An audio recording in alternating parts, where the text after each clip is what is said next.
ഈ അഹരോൻ മഹാപുരോഹിതൻ ഈ വസ്ത്രം എല്ലാം ധരിച്ച് അകത്തേക്ക് കയറുന്നതാണ്. അവിടെ എന്താ ലൈറ്റ് ഇല്ലാത്തത് അറിയാമോ? അവിടെ ദൈവത്തിന്റെ സാന്നിധ്യം നിറഞ്ഞിരിക്കുകയാണ്, ദൈവത്തിന്റെ മഹത്വം നിറഞ്ഞിരിക്കുകയാണ്. അവിടെ ഒരു വെളിച്ചത്തിന്റെ ആവശ്യമില്ല. വെളിച്ചങ്ങളുടെ നാഥനായ ദൈവത്തിന്റെ വലിയ സാന്നിധ്യം അതിപരിശുദ്ധ സ്ഥലത്തിരിക്കുകയാണ്. അതുകൊണ്ട് പൗലോസ് പറയുന്നത്, ഞങ്ങൾ കാഴ്ചയാലല്ല വിശ്വാസത്താൽ അത്രേ നടക്കുന്നത്. പ്രിയപ്പെട്ടവരെ, ആരാധനയിൽ നാം എവിടേക്കാ കയറുന്നറിയാമോ? ഈ മഹാപുരോഹിതൻ പ്രവേശിച്ചിരുന്ന ഈ അതിപരിശുദ്ധ സ്ഥലത്തേക്കുള്ള പ്രവേശനമാ യേശു ക്രിസ്തു മുഖാന്തരം നമുക്ക് ലഭിച്ചിരിക്കുന്നത്. രാത്രി അത് വിശ്വസിച്ച് അതിൽ സന്തോഷിക്കുവാൻ, അതിൽ അഭിമാനിക്കുവാൻ, അതിൽ ചങ്കൂറ്റം കൊള്ളുവാൻ കഴിയും.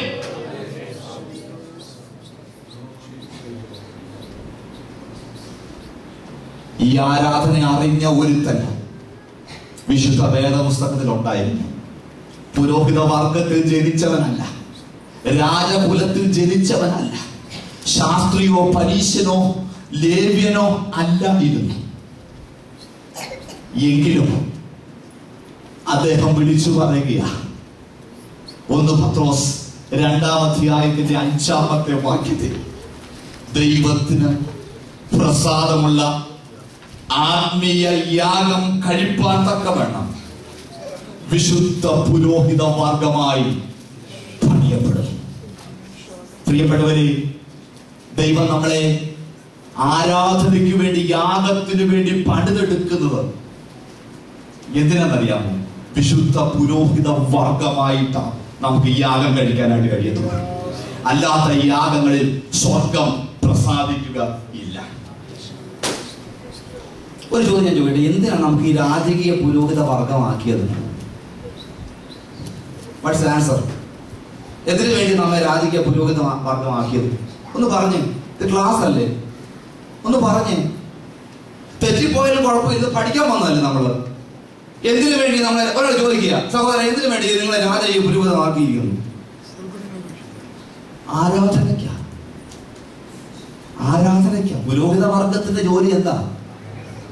ആരാധന കഴിക്കുക എന്നുള്ളതാ. ഈ രാജകീയ പുരോഹിത വർഗം എന്ന് പറയുന്നത് പുതിയ നിയമത്തിൽ എല്ലാവർക്കുമുണ്ട്. ഇന്ന് ചില പെന്തക്കോസ്ത് സഭകളിലൊക്കെ ഈ ലേവ്യ പൗരോഹിത്യത്തിന്റെ തുടർച്ചയുടെ ചില ഷാഡോസ് കാണാനായിട്ട് കഴിഞ്ഞിട്ടുണ്ട്.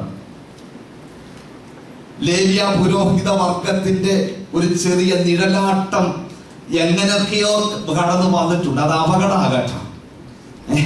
ഇന്ന് യേശുക്രിസ്തുവിനെ രക്ഷിതാവായി സ്വീകരിച്ച് ദൈവഭാഗത്ത് വന്ന ഒരാൾക്കും സമയഭേദം കൂടാതെ ധൈര്യത്തോടെ ഒരു പുരോഹിതൻ പഴയ നിയമത്തിൽ ചെയ്തത് എന്തോ അതുപോലെ ധൈര്യത്തോടെ അതിപരിശുദ്ധ സ്ഥലത്തേക്ക് പോകുവാൻ കഴിയുന്ന ഒരു കൃപയുടെ വാതില സ്വർഗ്ഗം നമുക്ക് തുറന്നു നൽകിയിരിക്കുന്നത്.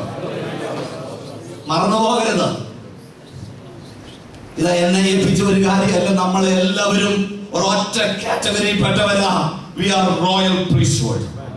ഏത് സമയത്തും യേശാവ് ജ്യേഷ്ഠാവകാശം വിറ്റതുപോലെ നിങ്ങൾ ഏതെങ്കിലും പാസ്റ്റർമാർക്ക് അവകാശം വിട്ടുകൊടുക്കരുത്. ക്ഷമിക്കണം, വിട്ടുകൊടുക്കരുത്. സഭയുടെ നടത്തിപ്പോ അത് വേറൊരു കാര്യമാണ്. പക്ഷെ ഈ അവകാശം നിങ്ങൾക്കുള്ളതാ. നിങ്ങൾക്ക് നേരിട്ട് പിതാവിന്റെ അടുക്കൽ കടന്ന് ചെല്ലുവാനൊക്കെ വേണം. സ്വർഗത്തിലെ ദൈവം നമുക്ക് ഒരു പുതുവഴി തുറന്ന് നൽകിയിട്ടുണ്ട്. അത് വിശുദ്ധന്മാർ മനസ്സിലാക്കണം. നമ്മുടെ പദവികൾ നാം മനസ്സിലാക്കണം. യേശാവ് ജ്യേഷ്ഠാവകാശം വിറ്റിട്ട് പിന്നെ കണ്ണുനീരോടെ അപേക്ഷിച്ചിട്ട് എഴുതിയില്ല. നിങ്ങൾ ഈ പുരോഹിത സ്ഥാനമൊക്കെ വലമൊക്കെ കൊടുത്താൽ ഇനി കണ്ണുനീരോടെ അപേക്ഷിച്ചാലും കിട്ടാൻ അത് കൊടുക്കരുത്. അത് നമ്മുടെ കയ്യിൽ തന്നെ ദൈവം ഭരമേൽപ്പിച്ചിരിക്കുന്ന ഒന്നാണ്. ഓക്കെ, ആരാധകനായിട്ടുള്ള അഹരോൻ, അവന്റെ വസ്ത്രം മുഴുവൻ വിശുദ്ധമാണ്. അവൻ ആരാധിക്കുന്ന ഇടം വിശുദ്ധനായ ദൈവത്തിന്റെ സാന്നിധ്യമുള്ള സ്ഥലമാണ്. ഇനിയും വിശുദ്ധ വേദപുസ്തകത്തിൽ വായിക്കുന്ന ആരാധനയോട് ബന്ധപ്പെട്ടതെല്ലാം വിശുദ്ധമാണ്. പുറപ്പാട് പുസ്തകം 40-ാം അധ്യായത്തിന്റെ 10-ാമത്തെ വാക്യം. പുറപ്പാട് പുസ്തകം 40-ാം അധ്യായം 10-ാമത്തെ വാക്യം.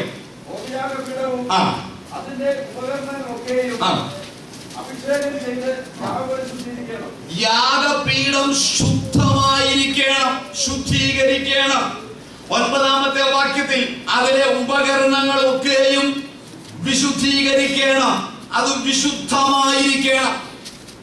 യാഗപീഠത്തിൽ പുരോഹിതൻ ധരിക്കുന്ന വസ്ത്രവും തലപ്പാവും അവൻ കടന്നു ചെല്ലുന്ന സ്ഥലവും മാത്രമല്ല, അവിടെയുള്ള സകല ഉപകരണങ്ങളും വിശുദ്ധമായിരിക്കണം. അകൃത്യമായതോ ചതിച്ചതിന്റെ ഭാഗമോ കവർന്നതിന്റെ ഭാഗമോ ദേവാലയത്തിനകത്ത് ആരാധനയ്ക്ക് ഉപയോഗിക്കാൻ പാടില്ല. ആരാധനാലയത്തിൽ ഇരിക്കുന്ന ഓരോ ഉപകരണങ്ങൾക്കും സാക്ഷ്യം പറയാൻ കഴിയണം, വിശുദ്ധം, വിശുദ്ധം, വിശുദ്ധം. രാത്രി ഞാൻ പറയട്ടെ, പുതിയ നിയമസഭയോട് ഇടുന്ന സ്തോത്ര കാഴ്ചയും കയ്യിലേക്ക് ധൈര്യത്തോടെ പറയാൻ കഴിയണം, ഇത് വിശുദ്ധമാണ്. പറയാൻ പറ്റുമോ? പറ്റണം. ആ തലത്തിലേക്ക് നമുക്ക് വളരാൻ കഴിയണം.